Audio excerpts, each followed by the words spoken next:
ቤተሰቦች ይህ የሀሁ አካዳሚክ ቻናል የኦንላይን ትምህርት ቤት በመሆን እያገለገለ ይገኛል።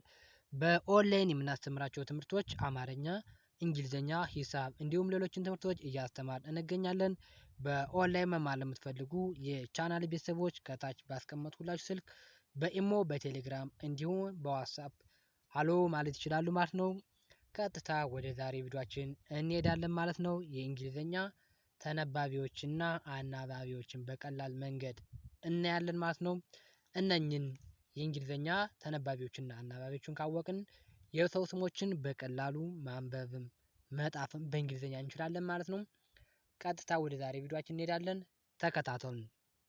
ለቻናሉ አዲስ የሆናችሁ ላይክ እና ሳብስክራይብ በማድረግ አበረታቱ። ቪዲዮውን እስከ መጨረሻው ተከታተሉት፣ በጣም ይጠቅማችኋል ማለት ነው። ቪዲዮውን እስከ መጨረሻው ተከታተሉት። እንግሊዝኛ ጀማሪ ለሆናችሁ፣ እንግሊዝኛ ማንበብና መጻፍ ጀማሪ ለሆናችሁ በቀላል መንገድ ይህን ቪዲዮ አይታችሁ ማንበብም መጻፍም ትችላላችሁ ማለት ነው። የሰው ስም በቀላሉ ማንበብም መጻፍም ትችላላችሁ ማለት ነው። ካሁን በፊት ከሀ እስከ መ ያሉትን የአማርኛ ፊደሎች እስከ ተነባቢ እስከ አናባቢ ያሉትን ሙሉ አይተን ነበር። ዛሬ ደግሞ ከሰ እስከ ሸ ያሉትን አናባቢውንም ተነባቢውንም እናያለን ማለት ነው። ቀጥታ ወደ ቪዲዮአችን ተከታተሉ። እሺ፣ የቪዲዮአችን ርዕስ የሚሆነው የእንግሊዝኛ ተነባቢዎች እና አናባቢዎችን በቀላል መንገድ እናያለን ማለት ነው። እሺ፣ ዛሬ የምንጀምርበት ፊደል ሰ ነው። ከሰ እስከ ሸ ያሉትን እናያለን ማለት ነው። እሺ፣ ይህ ሰ ነው። እሺ፣ ለመጀመሪያ ፊደሎች አናባቢ ኢ ነው ብለናል። ኢ ነው ብለናል። ይህን ስናይ ተነባቢው ይለያያል። አናባቢው ግና ለሁሎችም ኢ ነው ማለት ነው። ኢ ነው።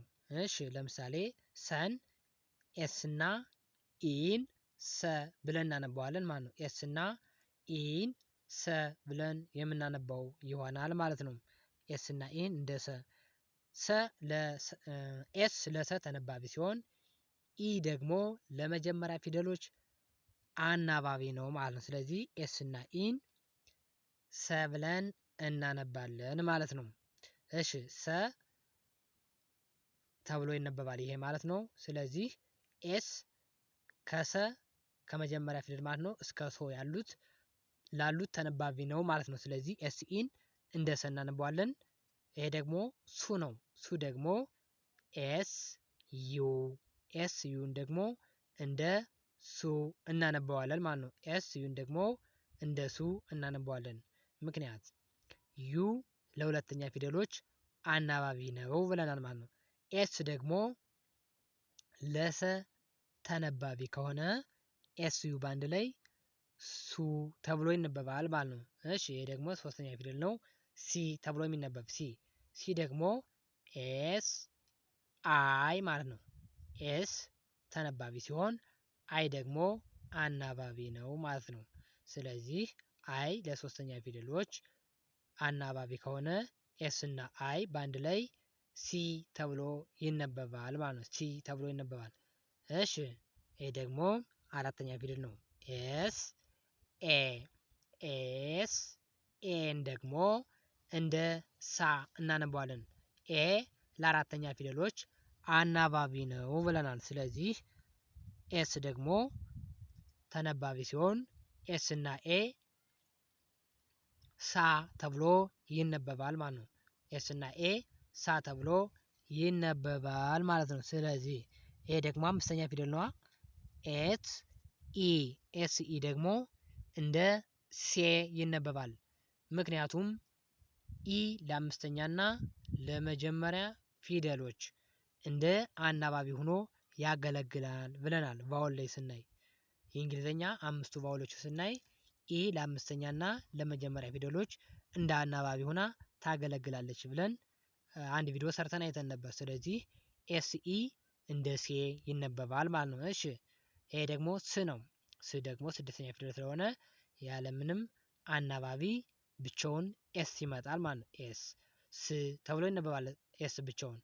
እሺ፣ ይሄ ደግሞ ስድስተኛ ፊደል ነው። ሶ ተብሎ የሚነበበው ኤስ ኦ። ይሄ ሰባተኛ ፊደል ነው። ሰባተኛ የመጨረሻ ፊደል ነው። ኤስ ኦ እንደ ሶ ይነበባል ማለት ነው። እንደ ሶ። ስለዚህ ኦ ለሰባተኛ ፊደል ደግሞ አናባቢ ነው ማለት ነው።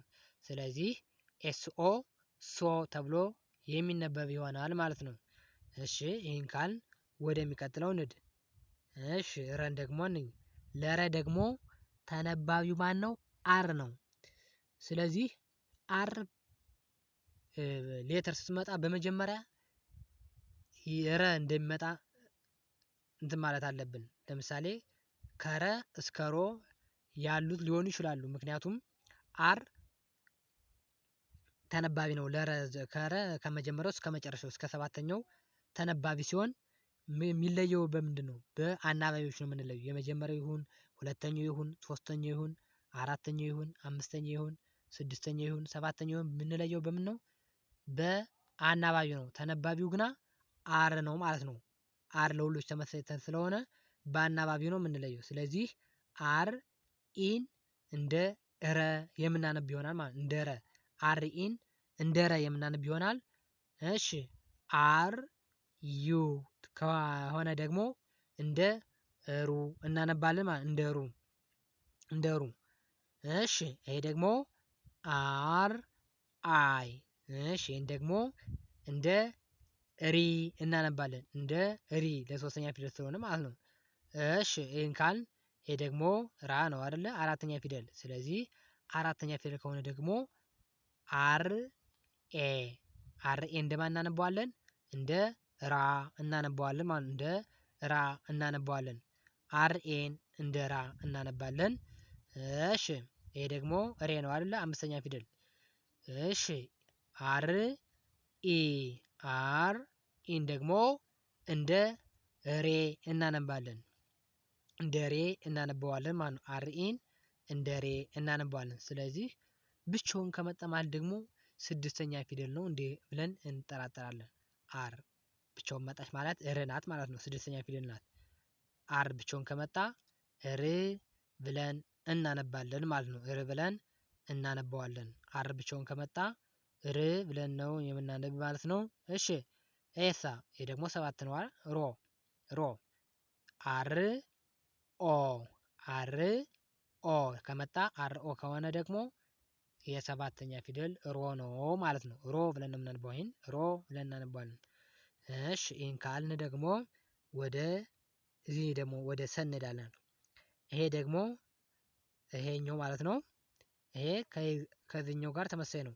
ይሄም ሰ ነው። ይሄም ሰ ነው። ይሄም ሰ ነው። አገልግሎት ተመሳሳይ ነው። ይሄን አወቃችሁ ማለት ይሄኛውን አወቃችሁ ማለት ነው። ተመሳሳይ ነው።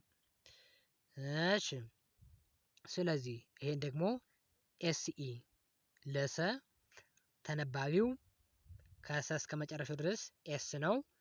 አናባቢዎች ደግሞ ለአንደኛው፣ ለሁለተኛው፣ ለሶስተኛው፣ ለአራተኛውም፣ ለአምስተኛው፣ ለስድስትም ለሰባትም ይለያያል ማለት ነው። ከስድስተኛው በስተቀር ለሁሎችም ስለሚለያይ ተነባቢው ግን ኤስ ነው ማለት ነው። ለሰ ኤስ ተነባቢ ነው። ስለዚህ ኤስኢን እንደ ሰ እናነባለን ማለት ነው። ኤስኢን እንደ ሰ እናነባዋለን። ኤስኢን እንደ ሰ እናነባዋለን። ኤስ ዩን ደግሞ እንደ ሱ እናነባዋለን። ኤስ ዩን ደግሞ እንደ ሱ እናነባለን። እንደ ሱ። እሺ ይሄ ደግሞ ሶስተኛ ፊደል ነው አለ።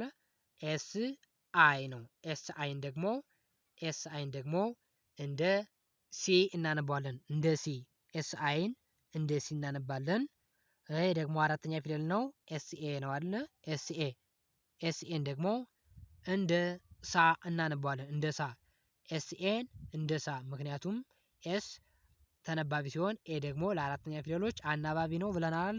ስለዚህ ኤስኤን እንደ ሳ እናነባዋለን። ኤስኤን እንደ ሳ። እሺ ይሄ ደግሞ አምስተኛ ፊደል ነው። ሴ ነው። ሴ ደግሞ ኤስኢ ነው። ኤስኢን እንደ ሴ እናነባዋለን። ኢ ለመጀመሪያና ለአምስተኛ ፊደሎች አናባቢ ናት ብለን አይተናል። ስለዚህ ኤስኢን እንደ ሴ እናነባዋለን ማለት ነው። እንደ ሴ እናነባዋለን። እሺ ይሄ ደግሞ ስ ነው አይደለ? ስ ደግሞ ስድስተኛ ፊደል ስለሆነ ያለ አናባቢ ብቻውን ይመጣል። ስ። ይሄ ደግሞ ኤስ ብቻውን ከመጣ ስ ብለን እናነባዋለን ማለት ነው። እሺ ይሄ ሶ ነው። ሶ የሰባተኛ ፊደል ስለሆነ ኤስኦ ኤስኦን ከመጣ ሶ ብለን እናነባዋለን ማለት ነው። ሶ ብለን ነው የምናነበው። ይሄን ኤስ ኦ እንደ ሶ እናነባለን ማለት ነው። እሺ ሰን በዚህ ካየን ወደሚቀጥለው እንሂድ። ደግሞ ይሄ ደግሞ ሸ ነው። ይሄ ሸ ነው። ሸ ደግሞ ሁለት ተነባቢ አንድ አናባቢ ነው ያለው። ለምሳሌ ኤስኤች ይሄ ተነባቢ ሲሆን እነኚህ ሶስተኛው ደግሞ ሙሎች ሶስተኞች አናባቢ ናቸው ማለት ነው። ኤስኤችን የሸ ተነባቢዎች ናቸው ማለት ነው። የሸ ተነባቢዎች ናቸው። ኤስኤች የሸ ተነባቢ ሲሆኑ የሚቀጥለው ሶስተኛው ደግሞ ይሄ ማለት ነው። ሶስተኛው ይሄ እሺ፣ እነዚህ ደግሞ አናባቢዎች ናቸው ማለት ነው። ስለዚህ ኤስ ኤች ኢ ይህን እንደ ሸ እናነባዋለን። እንደ ሸ እናነባዋለን። ይሄ ደግሞ ኤስ ኤች ዩ ይሄ ደግሞ ኤስ ኤች ዩን ደግሞ እንደ ሹ እናነባዋለን። ኤስ ኤች ተነባቢ ሲሆን ዩ ደግሞ አናባቢ ነው። ስለዚህ ኤስ ኤች ዩን እንደ ሹ እናነባዋለን ማለት ነው። እሺ ይሄ ደግሞ ሶስተኛ ፊደል ነዋ። ሶስተኛ ፊደል ስለሆነ ኤስ ኤች አይ ለሶስተኛ ፊደሎች አናባቢ ስለሆነች ማለት ነው። ኤስ ኤች አይ ይሄ ደግሞ ለሶስተኛ ፊደሎች ሺ ብለን ነው የምናነበው። ኤስ ኤች አይን እንደ ሺ የሶስተኛው ሺ ማለት ነው። ሺ ብለን እናነበዋለን ማለት ነው። እሺ ይሄ ደግሞ ሻ ነው። ይሄ ሻ ነው። ኤስ ኤች ኤ ይሄ ደግሞ እንደ አራተኛ ፊደል ነው። ኤ ለአራተኛ ፊደል ስለሚያገለግል ሻ ብለን እናነባዋለን። ሻ ብለን እናነባዋለን ማለት ነው። ኤስ ኤች ኤ ይሄ ሻ ተብሎ ይነበባል። ሻ ተብሎ ይነበባል ማለት ነው። እሺ ወደ ሸ እንሂድ። ይሄ ደግሞ አምስተኛ ፊደል ነው አይደለ? እሺ ይሄ ደግሞ ኤስ ኤች ኢ ይሄ ደግሞ ሺ ተብሎ ይነበባል። ይሄን ሺ ብለን እናነባዋለን። ይሄ ደግሞ የስድስተኛ ፊደል ተነባቢው ብቻ ይመጣል ማለት ነው። ያለ አናባቢ ማለት ነው። ኤስ ኤች ብቻውን ከመጣ ሺ ብለን እናነባዋለን ማለት ነው። ሺ ብለን እናነባዋለን። እሺ ካልን ይሄ ደግሞ ሾ ነው አይደለ? ሾ ደግሞ ኦ እንደ አናባቢ ሆና ይመጣል ማለት ነው። ስለዚህ ኤስ ኤች ኦ ስለዚህ ደግሞ ሾ ተብሎ ይነበባል ማለት ነው። ሾ ተብሎ ይነበባል ማለት ነው። ውድ የቻናል ቤተሰቦች የዛሬ ቪዲዮአችን ይህን ይመስል ነበር ማለት ነው። ቪዲዮው እንደሚጠቅማችሁ በጣም እርግጠኛ ነኝ። ሳብስክራይብ ያላረጋችሁ የቻናል ቤተሰቦች ደግሞ ሳብስክራይብ አድርጉ። በኦንላይን መማር ለምትፈልጉ ከዚህ ባስቀመጥኩላችሁ ስልክ በኢሞ በቴሌግራም እንዲሁም በዋትስአፕ አሎ ማለት ይችላሉ ማለት ነው። በኦንላይን የምናስተምራቸው ትምህርቶች አማርኛ፣ እንግሊዘኛ፣ ሂሳብ እንዲሁም ሌሎችን ትምህርቶች እያስተማር እንገኛለን። በሌላ በአዲስ ቪዲዮ እስክንገናኝ ድረስ መልካም ጊዜ ይሁንላችሁ። ሰላም